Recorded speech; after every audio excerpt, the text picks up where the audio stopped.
Le plus célèbre rire du PAF, je l'ai avec moi en ce moment. Bonjour Claude Sérillon, nous sommes Bonjour. toujours au festival de Saint-Estèphe. C'est d'ailleurs même pas un festival, c'est le salon du livre de Saint-Estèphe. Et vous nous faites l'immense honneur d'en être un des invités vedettes pour cette édition 2024. Je parlais de rire parce que j'ai entendu dire qu'il y avait des petits paris comme ça et que si on arrivait à déclencher un de vos rires, on était invité à la coupole par vous-même. Est-ce vrai? Et je crois que certains s'y sont essayés, si vous voyez ce Oui, que je veux peut-être, dire. oui, oui. Il y a des légendes qui traînent comme ça. C'est terrible d'ailleurs parce qu'on se dit on a fait des décennies de journalisme et puis il reste que le rire. Mais finalement, le rire, c'est un bon moyen d'abord de prendre de la distance vis-à-vis d'une réalité qui est souvent cruelle. Et puis, c'est une manière aussi assez conviviale de pouvoir s'écouter. Il Voilà. n'appartient qu'à l'homme, ceci dit. Oui, oui, mais moi je trouve ça plutôt. Moi j'aime bien les gens qui ont le rire et tout. Vous savez, quand vous rentrez dans un transport en commun à Paris et que tout le monde est sur son téléphone et qu'ils ont l'air de pas regarder l'autre. Regarder l'autre, c'est souvent lui offrir un sourire. Donc c'est intéressant.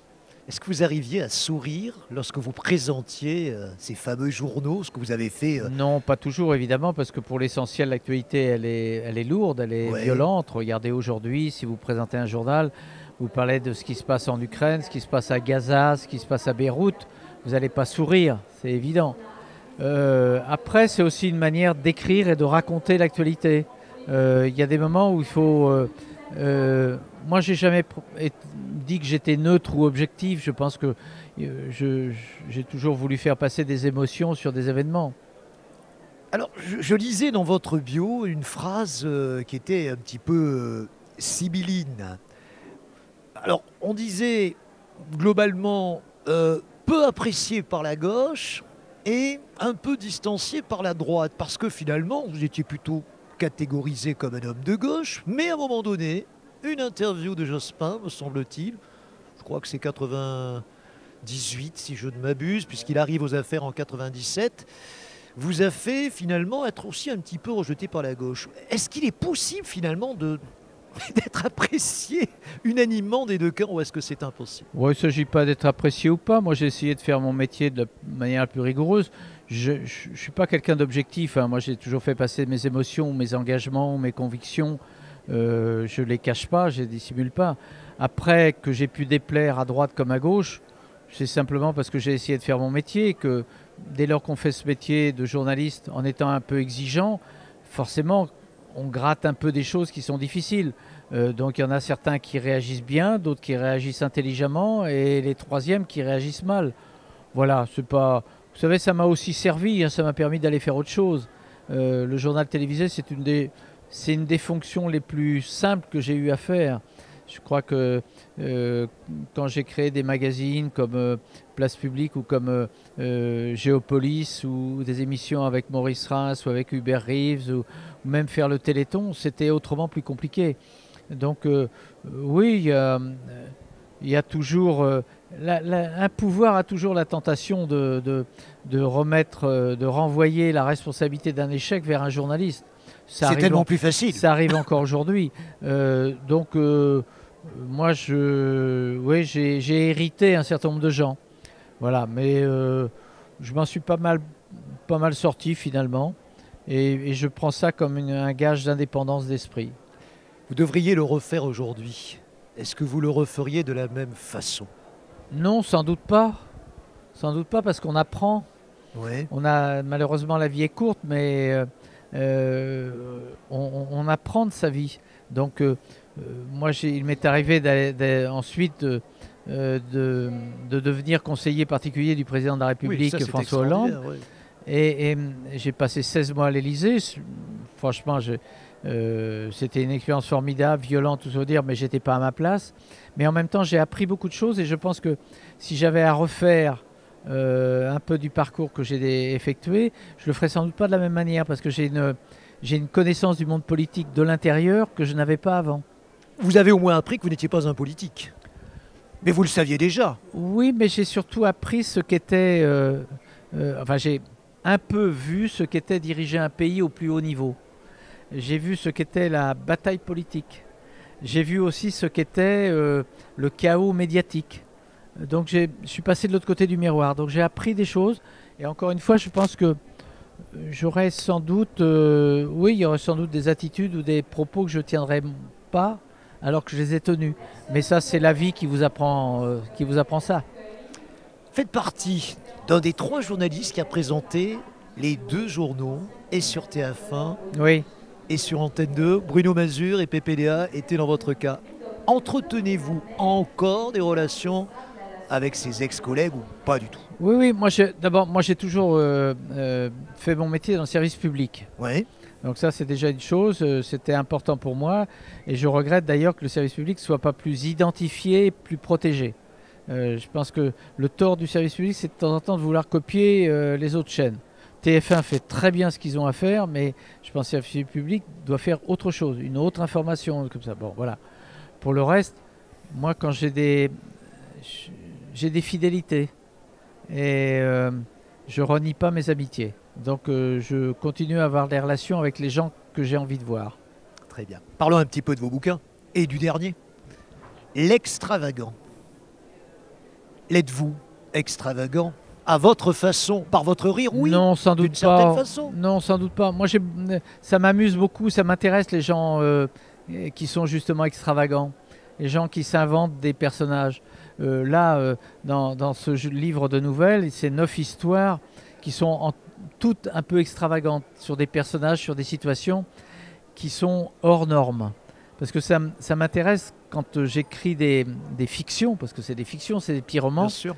D'aller au-delà de la réalité. Au fond, c'est une manière de compenser le métier de journaliste qui est d'être rigoureux sur l'actualité, sur les faits, de les vérifier, de les mettre en forme.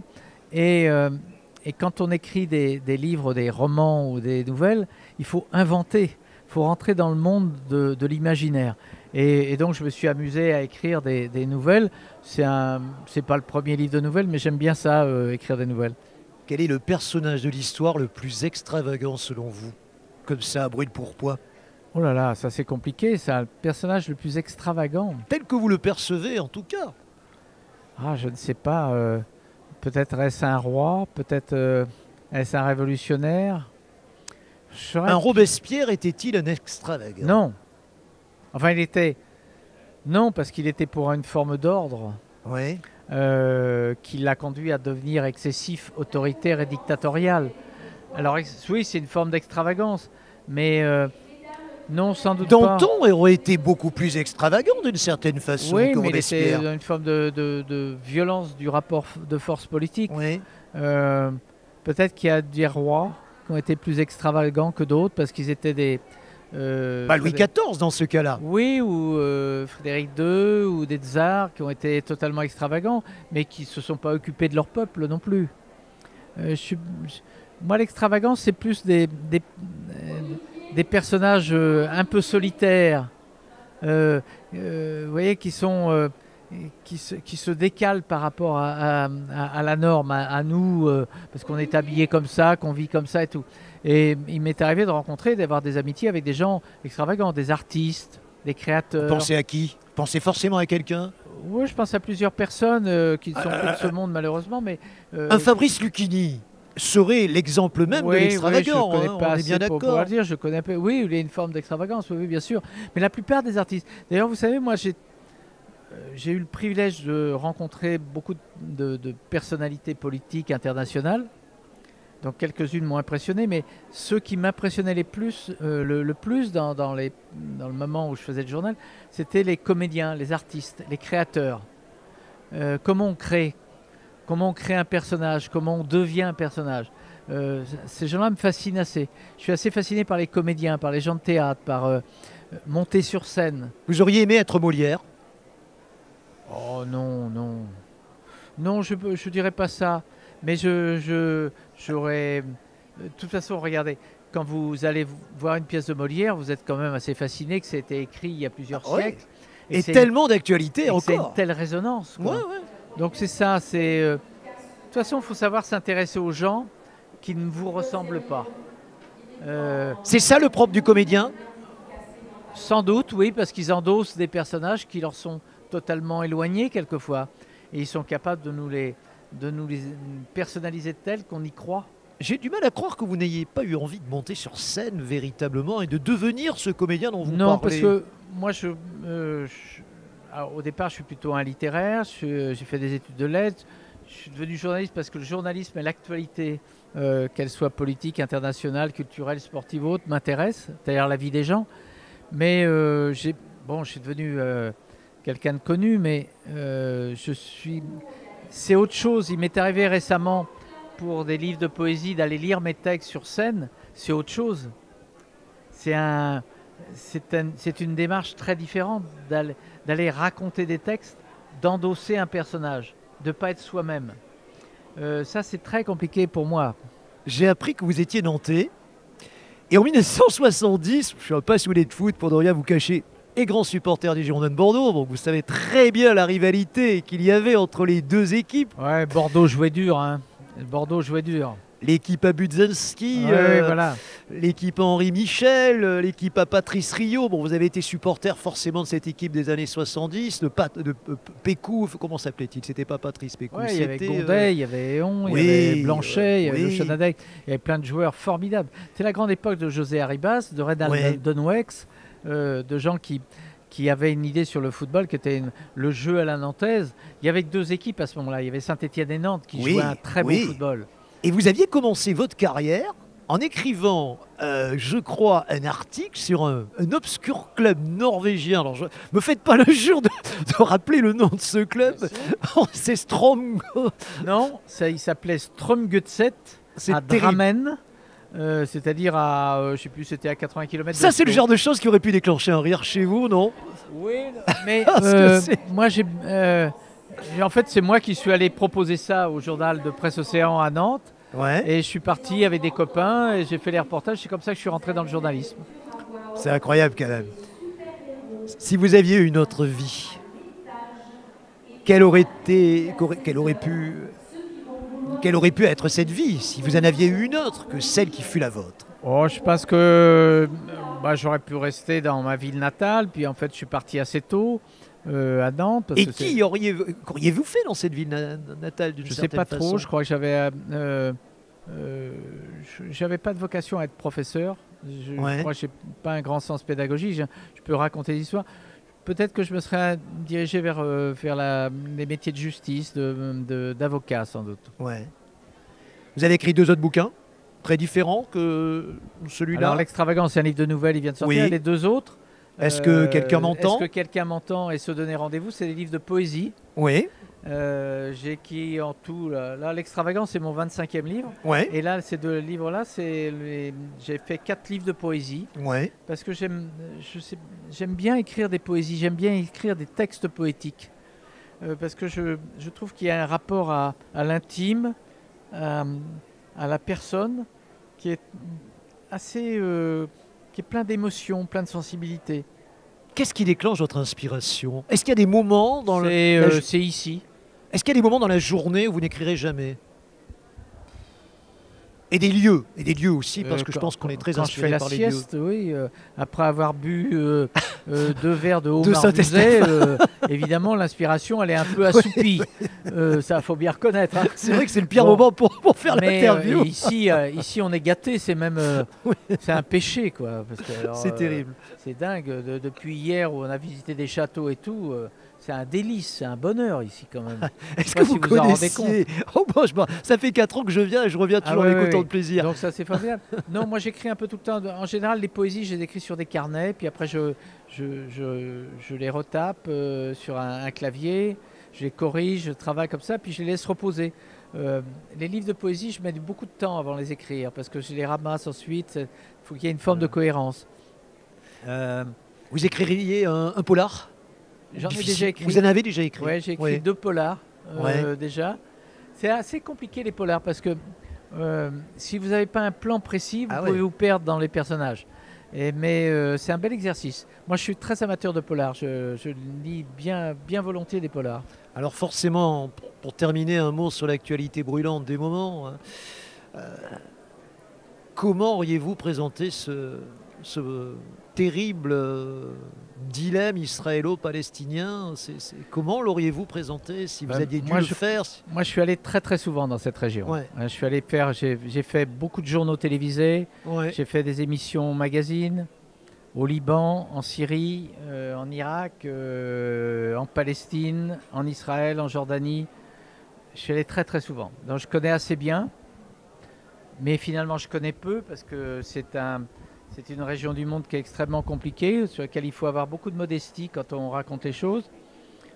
Il y a des moments d'histoire qui sans doute ont été tels que ce que nous connaissons aujourd'hui, c'était en germe. Moi, en 48, tout a été loupé. J'ai connu le moment sans doute le plus formidable, c'était au moment d'Yitzhak Rabin et d'Yasser Arafat, les accords d'Oslo, où là on s'est dit il y a une possibilité de. Oui. Et puis après, voilà, là on a affaire à un dirigeant israélien qui mène son pays au désastre, à mon avis. Bien sûr. Avec une sorte d'obstination et la complicité des États-Unis. On a un peuple palestinien qui est massacré, mais sans doute que l'histoire se répète. Il y a plein de peuples comme ça dans l'histoire du monde, dans les siècles, qui disparaissent parce que finalement ils embarrassent tout le monde. Et ça, c'est infiniment triste parce qu'il y a une culture palestinienne, il y a des intellectuels, il y a des gens formidables en Palestine. Moi, je les ai rencontrés. Après, il y a toute l'histoire. Dès lors qu'on impose l'arrivée d'une nation et il faut pousser les autres, si on n'a pas pris toutes les précautions du monde et on ne l'a pas fait, on a abouti à la guerre des 6 jours, à beaucoup de choses comme ça. Et là, on a une dérive. Je veux dire, moi, ce qui m'inquiète, c'est que c'est quand même le peuple israélien est en état de situation non démocratique, d'un apartheid. Quand vous y réfléchissez, il y a des sous-hommes. Ils sont considérés comme des sous-hommes. En Cisjordanie, parce que Gaza est rasé, c'est effrayant. Mais en Cisjordanie, les colons israéliens envahissent les fermes des Palestiniens. C'est terrible de penser ça parce que ce sont que des êtres humains et on les a poussés à se faire la guerre et tout. Moi, ça me préoccupe beaucoup parce que encore une fois, je connais un peu ce monde-là. J'essaye de lire le plus de choses. C'est très compliqué en France d'essayer de faire entendre une voix raisonnable. Très difficile en ce moment. Très vite, on vous est accusé d'antisémitisme. Et je ne crois pas, moi. Je crois qu'on peut parfaitement être extrêmement critique à l'égard du régime israélien sans être antisémite. Je crois qu'il faut défendre l'existence du peuple palestinien à côté d'un peuple israélien, avec des règles, avec des sauvegardes pour toutes les populations. Et c'est pareil pour le Liban, qui est un pays en désordre total. Qu'il a toujours été plus ou moins. Il n'y a plus de gouvernement, il n'y a plus rien, quoi. Et ça, avec une forme d'indifférence des pays occidentaux qui me désespère. Pourquoi est-ce qu'on continue à livrer des armes à tous les belligérants? Il faut arrêter tout ça. Et si on ne l'arrête pas, inévitablement, il y aura une forme d'exportation de cette violence sur l'Occident et dans d'autres régions du monde. Parce qu'on ne peut pas être, et on a raison, en train de défendre l'intégrité de l'Ukraine et faire comme s'il ne se passait rien en Palestine. Ça me semble évident. Absolument évident. Dernière chose, ce qui a changé dans l'actualité aujourd'hui, ce sont ces chaînes d'infos en continu. Je pense bien sûr à CNews, à BFM TV, avec un marquage idéologique très fort, en tout cas beaucoup plus fort aujourd'hui qu'il ne l'était il y a 30 ou 40 ans.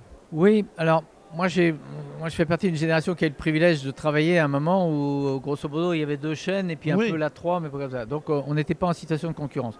Aujourd'hui, il y a un flux permanent d'informations et de chaînes. Comme je ne veux pas passer pour un vieux con, je ne dis pas que c'était mieux avant. Il y a une autre situation économique, une autre situation, je dirais, stratégie, des intérêts des uns et des autres, avec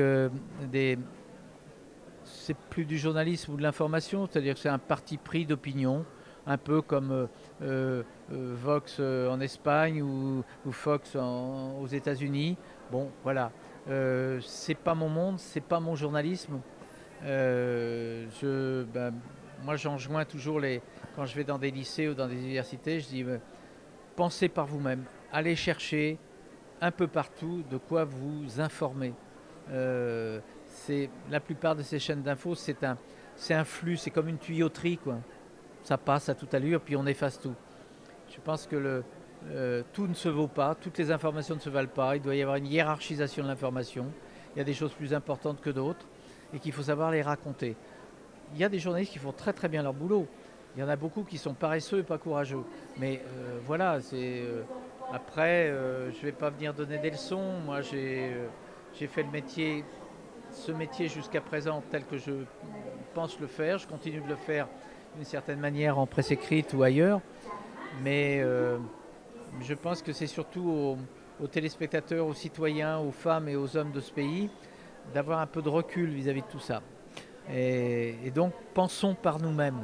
Ne nous laissons pas rentrer des trucs. Vous avez conscience d'être un symbole quand vous passez dans une école de journalisme, d'une certaine façon, parce Non, que vous je avez crois connu pas. une épopénie. Voilà, je suis un moment dans une profession avec des particularités économiques qui étaient plutôt favorables. Après, aujourd'hui, il y a des gens en presse écrite, quelques-uns en télé, quelques-uns en radio, qui font très très bien aussi leur métier. Moi, je me sens pas plus important que d'autres, hein. Ce métier de journaliste, c'est quand même un métier de surface, un métier d'image. Donc, on est des passeurs. Donc, j'ai essayé de faire passer un certain nombre d'idées. Je continue de le faire. J'écris des livres. C'est une manière d'être vivant. Vous êtes heureux? Oui, vous pouvez bien vous sûr. définir comme heureux? Oui, moi je suis un heureux pessimiste. Vous voyez ce que je veux dire? Absolument. Je connais la gravité des choses, je les ai vécues sur place quelquefois, mais je pense que une des formes premières de la politesse, c'est d'essayer de transmettre du bonheur et de dire qu'on est heureux de vivre. Eh bien, ce sont sur ces belles paroles qu'on va terminer cette interview qui fait un véritable délice et un vrai bonheur. Dernier ouvrage de Claude Sérillon, L'Extravagant. Nous avons l'immense bonheur de le recevoir ici C'est moi. pour la première fois Merci beaucoup à et longue vie à vous. Merci beaucoup, merci beaucoup. Merci de votre fidélité. Au revoir.